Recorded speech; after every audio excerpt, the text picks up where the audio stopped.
राज्यातील धडाकेबाज IAS अधिकारी तुकाराम मुंढे पुन्हा एकदा चर्चेत आलेत। अन्न व औषध प्रशासन आयुक्त पदाची सूत्र हाती घेतल्यानंतर त्यांनी बेकायदेशीर कामकाजाविरोधात आक्रमक मोहीम सुरू केली आहे। त्यांच्या कारवाईमुळे अनेक खाद्यपदार्थ विक्रेते, उत्पादक, औषध विक्रेते आणि कंपन्यांमध्ये खळबळ उडाली आहे। अशातच राज्य सरकारनं त्यांच्या एका महत्त्वाच्या पदावरील नियुक्तीत बदल केल्यानं प्रशासकीय वर्तुळात चर्चांना उधाण आलंय।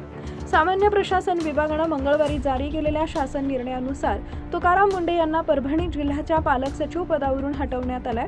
मात्र ते अन्न व औषध प्रशासन विभागाचे आयुक्त म्हणून कायम राहणार आहेत। मुंढे यांची 23 फेब्रुवारी 2026 रोजी परभणीच्या पालक सचिवपदी नियुक्ती करण्यात आली होती।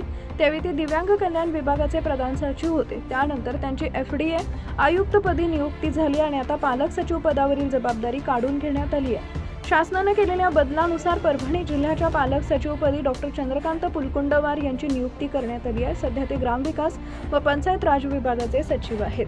तसेच अकोला जिल्ह्याच्या पालक सचिव पदातही बदल करण्यात आला असून परिमल सिंह यांच्याकडे ही जबाबदारी सोपवण्यात आली आहे। त्यांनी सौरभ विजय यांची जागा घेतली आहे। पालक सचिव हे राज्य शासन आणि जिल्हा प्रशासन यांच्यातील महत्त्वाचा दुवा मानलं जातं।